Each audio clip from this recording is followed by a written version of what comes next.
everybody, and welcome to Inside SteamPunkery. My name is Michelle Cornwell-Jordan, and I'm your host.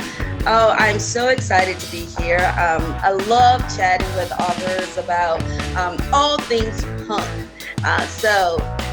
Today, I'm having the opportunity to chat with author Erica Allaire. Erica, welcome to the show. How are you?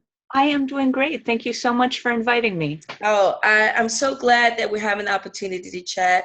I read your book. I loved it, and I wanted more. So I said I wanted to chat with you and find out how this all came about. So before we start, just can you tell everybody about yourself? I am a writer since childhood, and I'm a mom. I'm currently camping out in my youngest child's room because it's the only room that the cats and dogs won't get into and interrupt. If you see interesting things behind me, that's why. Very, very cool. Well, awesome. Well, let's just chat a little bit about your book. Tell us about your newest release, what the story is about. Of course, no spoilers, and then we'll go from there. Waiting for No One is a alternate history steampunk romance that takes place in a 1825 Boston where America never successfully rebelled against Britain. The granddaughter of George III is currently Queen, Charlotte, who is a person in real life, but in real life, unfortunately, died in childbirth before she became queen. My main character is her illegitimate mixed-race cousin, Grace, who is her lady-in-waiting and confidant and friend. It's awesome. So where did the idea for Waiting for No One come from? Where did it originate? Grace really popped into my head as a character, and that tends to happen. Characters show up, they knock on my brain, and then I'm stuck with them, and I have to make it work. Very cool. And now this is an alternate history steampunk. Why this particular period in time? Why did you make that particular tweak? Leaving the queen, and how did it all come about? So my idea is that this timeline diverged in the time of Queen Elizabeth, when Elizabeth I, when she called together all the alchemists and told them, look, if you turn lead into gold, you will be committing treason because currencies will be devalued. And because knowledge can never be hidden, you'll be rich for about 2 years, and then everybody will have it, and you'll be as broke as everybody else. So don't do that anymore. I want you to work on the mystery of life and, why do living things keep moving? And I'm going to give this expensive prize every year and a bigger one every decade for the best invention. And so they started working on their clockwork pieces, and she really supported the growth of their experimentation. So gradually, by the time we came to the early 1800s and the Napoleonic War, the results of that had led to automatons. So automaton servants and mechanical horses and various gadgets, but there's still something that really only exists for the very rich. So a butler will exist, that's a robot, will exist in the same household as a butter churn. Okay, wow. That's what I love about steampunk. It's just so much that you can do with it. How much research did you have to do in order to write this? Because many times you need to know the rules to break them. So how much of the history did you need to know to Um, change it? so I read a number of books on the time period, and then Google was my friend beyond that.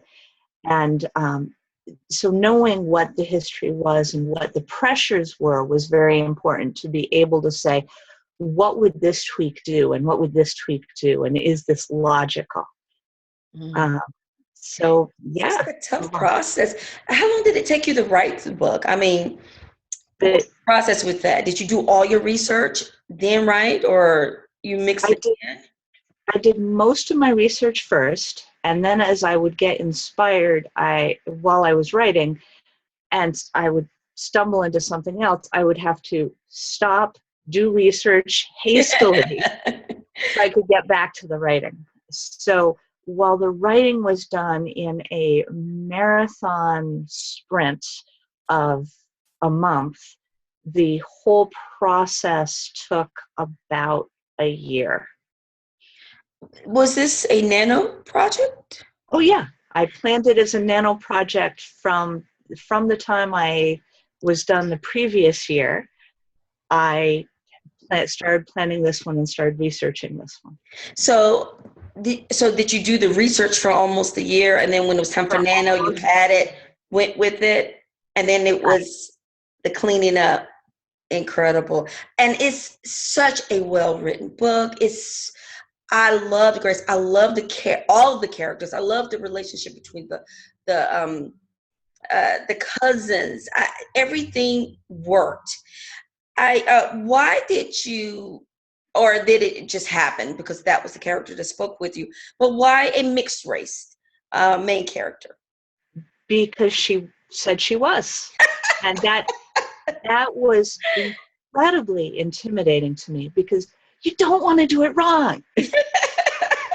And there's no nice, neat notes for, hi, I'm a white middle-class woman writing about a mixed race bastard in the 1820s. Yeah. How do I do this well?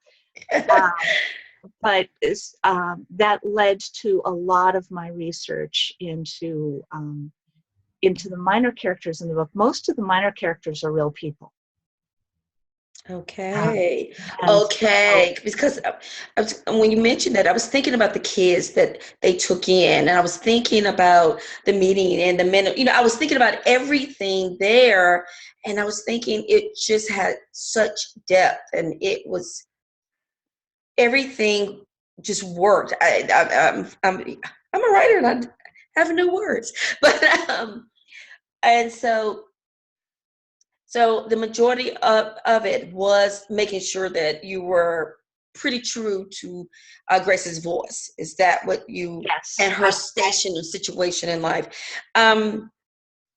Did you have any doubts enough that at first that you were like, no, I'm not going to try this? Or did you always know I can do this?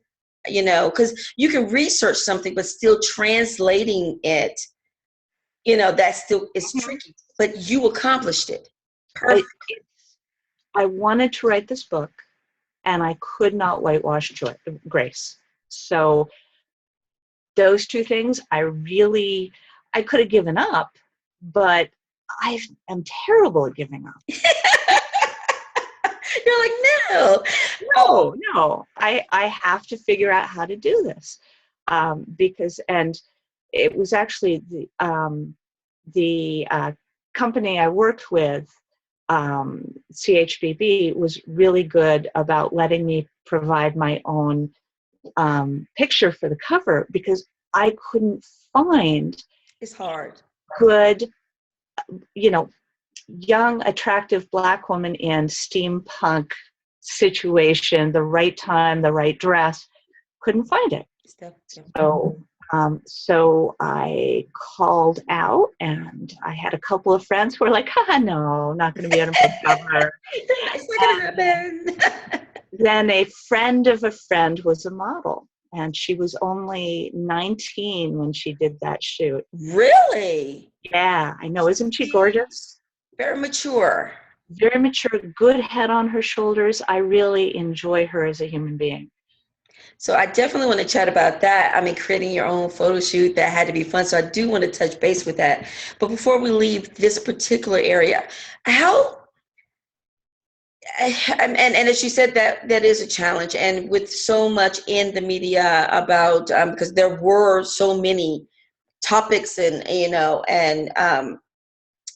there's been so many meetings at conferences speaking about whitewashing. And I use the term, guys, just because that's the term that's coined. The covers and the stories. I know you're just saying, I wrote a story. The character spoke to me. I want to write a good story. Maybe you weren't attempting to jump into an issue, but do you find that you're brought these questions, and how does that make you feel? Do you feel like you're being brought into something that you weren't looking to be brought into? You just wanted to write a very good story. How do you? All art is political. Yes. Whether you intend it to be or not, Right. all art is political. That's true. You're either supporting the status quo with your art, or you're raising questions with your art. I love how you just said that. You raise questions. I like that. And so it's, I have an advantage in that I grew up in a multicultural family. Mm-hmm. So that it wasn't such a that yes. was helpful. Yes.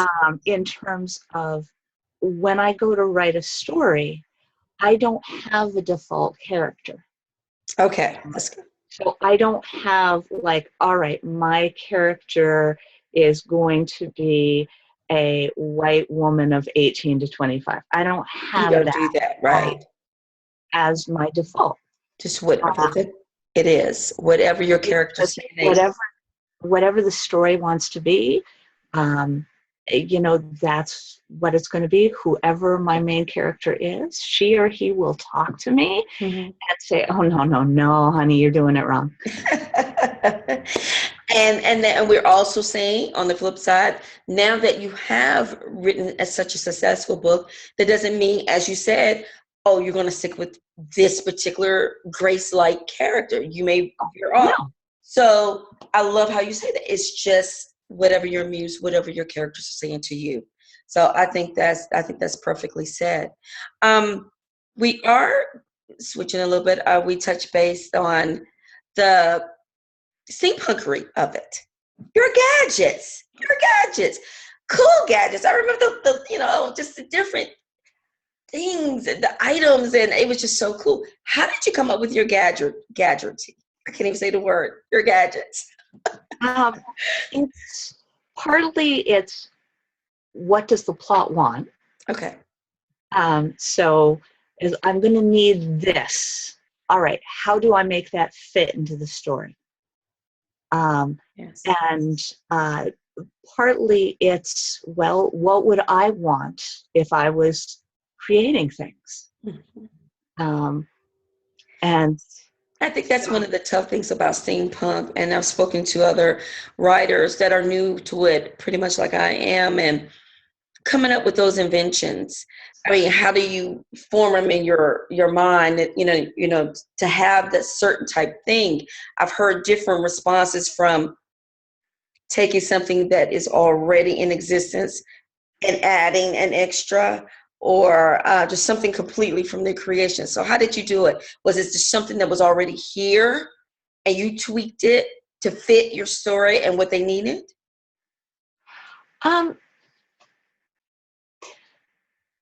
I think probably sometimes, but mostly it's just what fits well. If I were fabulously wealthy, what would I pay a lot of money for in this time period? Because that's how the inventors would have done things. They need to sell their stuff or they can't make a living. True. So mechanical horses, wonderful. But a normal But a normal mechanical horse can't work on American roads because American roads in those days suck. And so, the higher level of stability that would be necessary for American roads But yeah, See, there's you know, the little things. It's like you said, you couldn't, you have to watch what you do, where you put it, because of just little things such as that.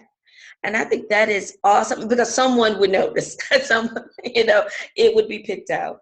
And I think that's just fascinating. Do you consider yourself a steampunk author? I mean, some are dedicated. That's what I do, and what I mean by that, any of the punks. Or was this just happen? This book happened to be a steampunk. this book happened to be a steampunk, Okay.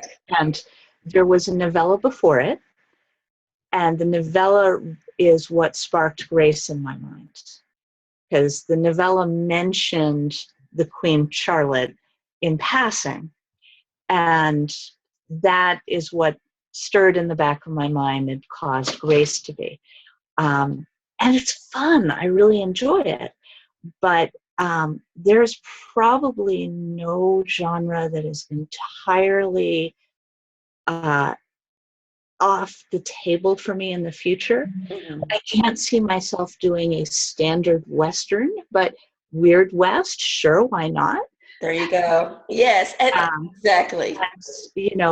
Fantasy, science fiction. I don't really do horror because my characters are too competent.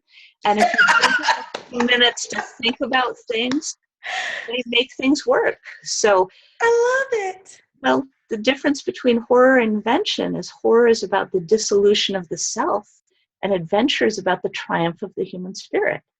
So, the setting doesn't determine it. It's what your characters are going to do with the setting they've been put in. You're such an eloquent speaker. You're writing, and I will say this again. It was flawless. It was excellent. It was an excellent story, and I loved it. Have you studied writing I, for years? I mean, I what do you do with your craft? so I was an English major. Okay. I was an English major because, I'll give away the secret. I was an English major because I was pre-med, and the English major brought my grade point average up beautifully. I have, people talk about privilege, and I got to tell you, there is few privileges more incredible than having parents who read poetry out loud to each other when you're a small child, because you get that cadence of language. Yes. Just, that's the world I grew up in. My parents would read poetry to each other, and they'd read to us. They'd read by themselves at times. So, my introduction to reading was before I had words. That is beautiful. And you're right. And I can listen to the way you speak. It has that lyrical quality, just the way you turn a phrase. And it was gorgeous. Are you writing a sequel to I what you're am. doing? I When am. can we expect it? That really depends on what happens with the world around me. But I'm thinking probably I'll finish it sometime in 2016, and it will come out sometime in 2017. Incredible. Will this be a trilogy or a continuing series, or is this? It will probably be at least a trilogy because I have the next two books plotted.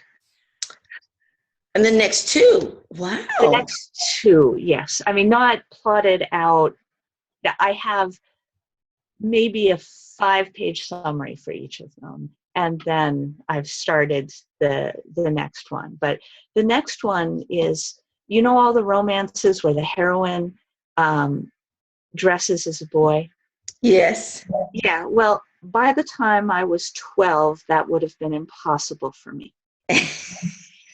And so the heroine of book 2 is someone who can't get away with dressing as a boy once she hits puberty. And how does she hide safely instead? Yes. And it's her story. And then the following up one is her friend and fellow survivor on the streets of Napoleonic France, who is successfully dressing as a boy and has a very strong attraction going with the leader of the resistance in Spain that she's with.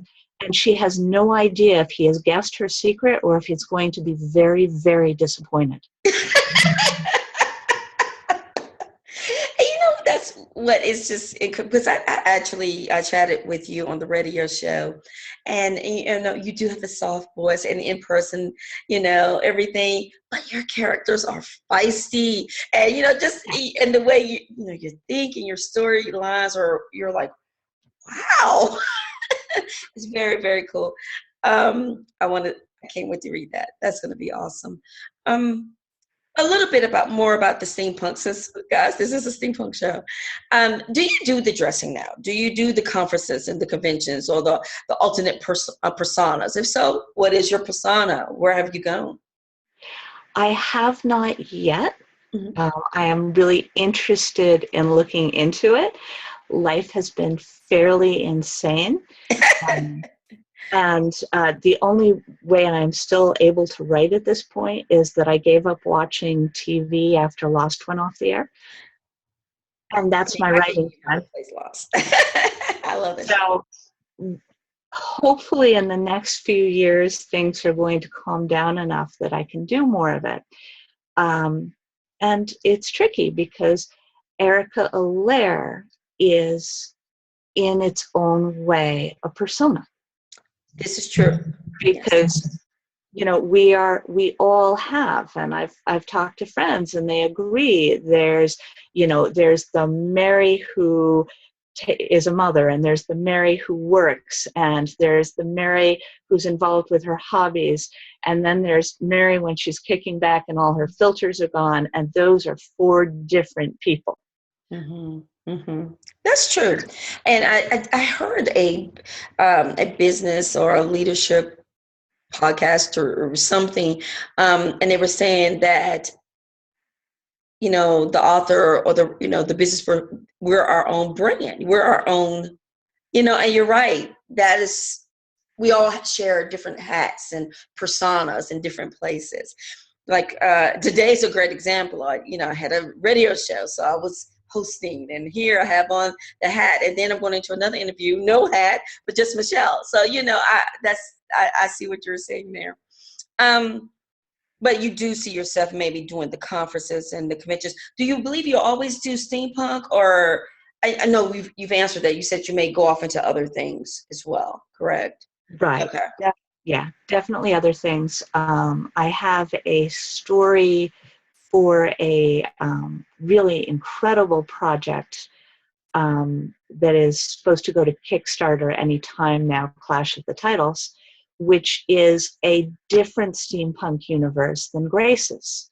It's and I can see there are going to be a lot more short stories because the 2 main characters of this story, Lucy and Xander, are very strong-willed characters that are going to bug me if I don't write about them. How long does it usually take you to write a book? And I know you mentioned short stories. I'm thinking you're meaning novellas. So for both. No, these are short stories. So the story I have in this one is about 5,000 words. Oh, okay. And it's an alternate steampunk because magic and demons exist in this one. Right. Okay. And see, people may not realize there are differences in the steampunk. Yes. So the world. So Grace's universe is purely scientific. It's just steam science. Whereas Lucy and Xander are in a world where, his grandfather was a demon who liked to tear hearts out of people and eat them while they were still beating. We all have challenging family members. So it's a different world. Right. I did a lot of conventions pre-children. And I went to my first convention at 19. I really was too young to be allowed out without a supervisor at that point. It's really amazing how well I got through it, because I had people double my age hitting on me, and I was completely clueless. But I love the convention atmosphere. I love the freedom I feel when I take off all the other personas and put on a costume. Yes. And yeah, so I look forward to going back to it. Couple things. Going back to the television, you are missing great shows, Supernatural, the originals, Walking Dead, which will fit into your world. So, but you know what? We always have Netflix. You can always catch up. My older daughter showed me a couple of episodes of Supernatural. I had to have all the lights on. It can get a little bit scary, but I love it. I'm one of those fans. And speaking of Grace's world, I can't say it because that would be a spoiler, but there is one person, one queen I would really love to find out more about. Do you think you will ever do anything off that particular person? I think there's a good chance, particularly if I ever do a collection of fill-in short stories. It strikes me that that would lend itself very well to a Christmas story. It would. I am a sucker for Christmas stories. You know, if anybody ever wants to do an anthology of steampunk Christmas stories, there. You love the Christmas stories. Absolutely. They give you this feeling that just, yeah, it's comfort food for the soul. I really think the entire month of December is like that. It's all of a sudden the things that would bother someone, all the way through November, it just seems to lift, at least for that 30 days, Yes. and everyone is happy, and it's just, there's jingles in the air and jingle bells, and it's just, that's my birthday month, so I'm biased, but speaking of hobbies, I remember, and I believe there was no mix-up of guests in my mind, that you had a particular hobby that we chatted about. You and the friends. Are we talking LARPing? LARPing, yes. LARPing, yes. So I still get my opportunities to dress up in costume and be somebody else. And it's tremendously fun because you can be anyone. Explain it to those that may be viewing and may not know what LARPing is. So the thing about LARPing is that it's like Dungeons and Dragons in real life, but you're not limited to just the Dungeons and Dragon world. So some LARPs take place in a fantasy medieval setting, some are in a steampunk setting, some are in a far future setting. I've been to several zombie LARPs, which are really too scary for me, but somehow I've managed it. I did one alien invasion LARP, which was pretty interesting. So you dress up, and then what do? You just... So the game master in this point is not one person, it's a group of people. And they write the background and the plot and the rules. So you get your rules, this is how you play, this is how you are able to interact with monsters and characters and hurt them and help them and what have you. This is what you can do in game. And then you go out and they send stuff to you and you interact with it. And how you choose to interact with it, attack them, make friends with them, find something that's neither, changes the world. So it's as though if you get a good group that's running it, it's like one of your favorite authors is writing a novel and you get to be playing in the middle of that novel while it's being written as a prominent minor character, and your actions can change the outcome of the novel. That is so cool. Is this nationwide, or If it's nationwide, Come it's from national. national. International. Yeah, Incredible. it's very big in Norway. It's there's quite a bit of it in Germany. Um, yeah, Very, so very so interesting. if you Google LARP, LARP, all capitals, and your state, you will almost certainly get some hits. How And how yeah, did you become involved? That is so cool. so I became involved because when I first met my husband, when we were just friends and not dating, I was very fond of the game system GURPS. So I handed him the book and said, here you go. You get to run a game for me. And because he had already fallen for me before I had fallen for him, instead of saying, how crazy are you? He said, okay. And so we played GURPS together. We ended up getting married. We moved to a new place. We've got no friends. And in a comic book store, we saw an ad from someone that said, looking for people to add to our GURPS Supers book, which is GURPS Supers game, which is a superheroes game.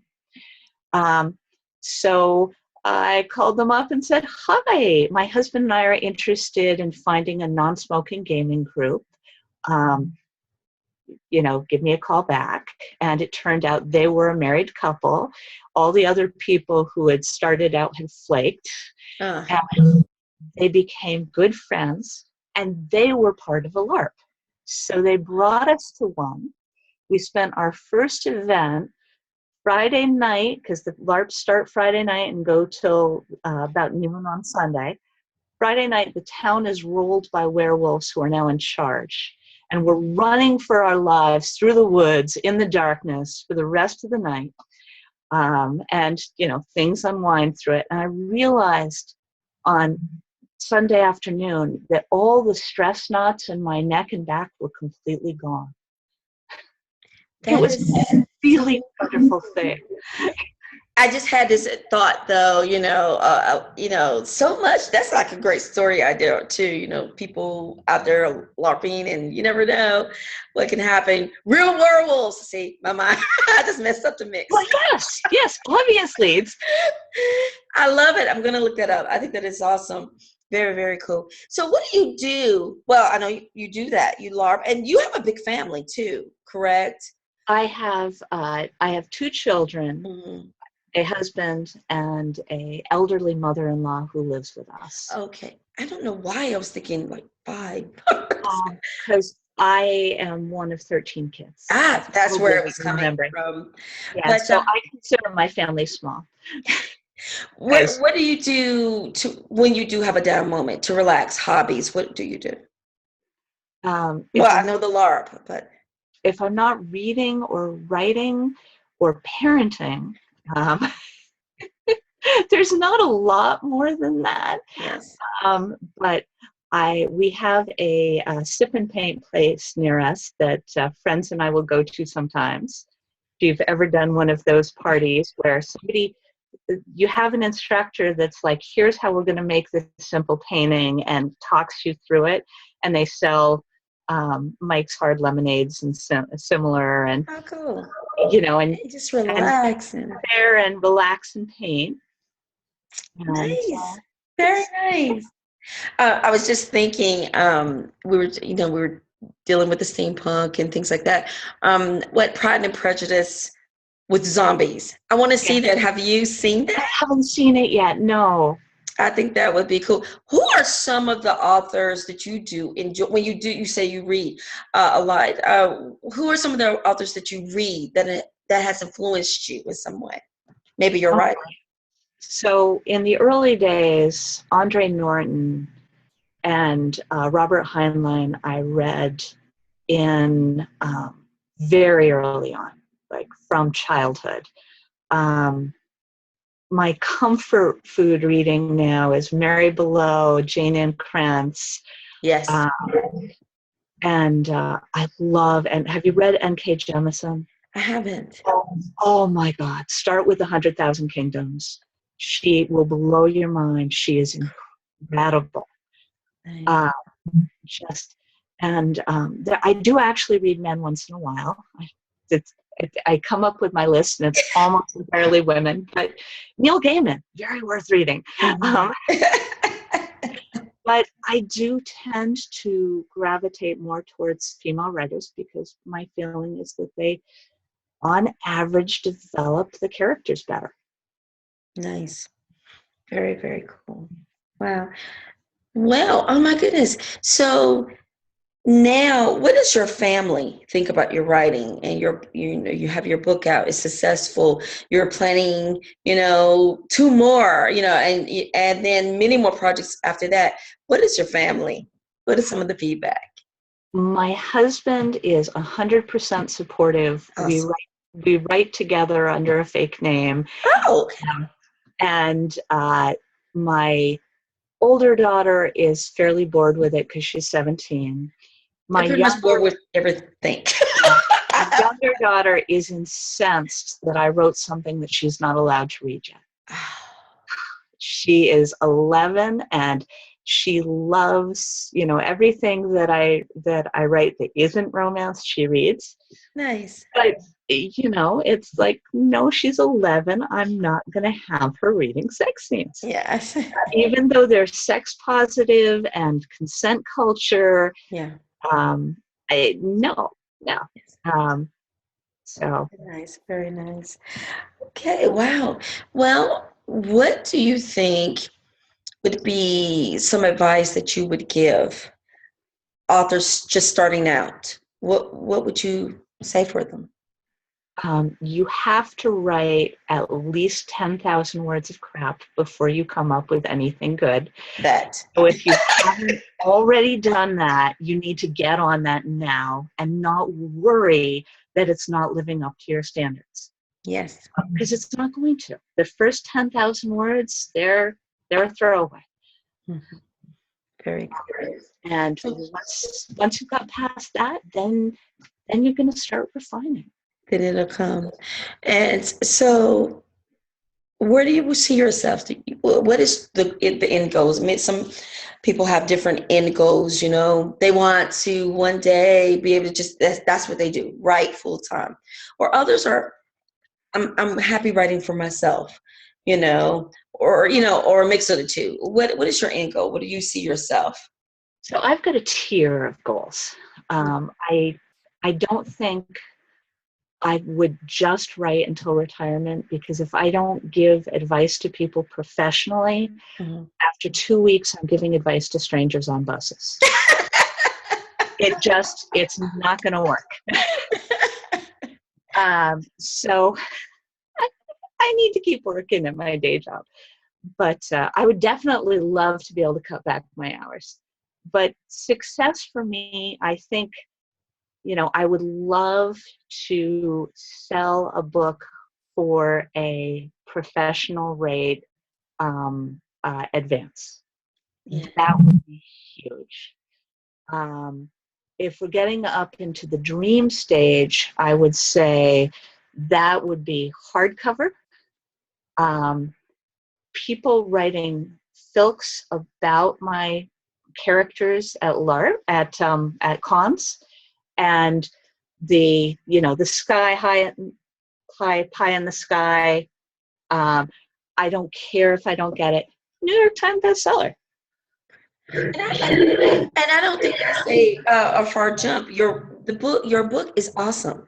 So I can see that. Are you looking to try to go into those areas? Are you actively looking for an agent or anything in that arena? I am. I'm not looking for an agent for running from no one and hiding from no one, which are the next 2 books. But I am simultaneously working on a far future science fiction trilogy a la Nora Roberts, because she loves to introduce 3 heroines in book 1. I've got the trilogy set.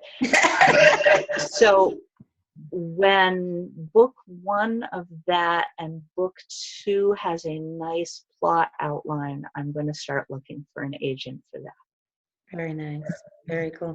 Well, I am a fan, so I look forward to your next release. I really do. I enjoyed it, and so I just can't wait to see what else is coming up. But we are at the end of our time, and it goes so quickly. Um, what would you like to leave the audience with? What would you like to say to them? And also, where can they touch base with you, buy a copy of your books? The books are available on Amazon. That's the easiest place. You can find me on my author page on Amazon, Erica Allaire. I'm Erica Allaire on Facebook. I'm Erica Allaire on Wix. And yeah, it's not a common name. It's okay. I love you. Yeah, it's perfect. And I'd say to leave you with is, you will never regret going for your dreams. I love it. You will always regret if you don't. Definitely. Just go for it. Yes. Awesome. Well, thank you so much, Erica, for hanging out and chatting with me. I enjoyed it. You're welcome back anytime. I can't wait to read the next one. So maybe you can chat when it does release and come back and talk to us. Absolutely. Thank you again. And everyone that is out there, thank you for hanging out with Inside SteamPunkery. Make sure you go show some love for Erica Allaire and pick up Waiting for No One. You will not regret it. I'm telling you, it's a great book. All right, that's it. Have a wonderful, wonderful day. Why? We always say it because you deserve it. Have a good one, guys. Bye-bye.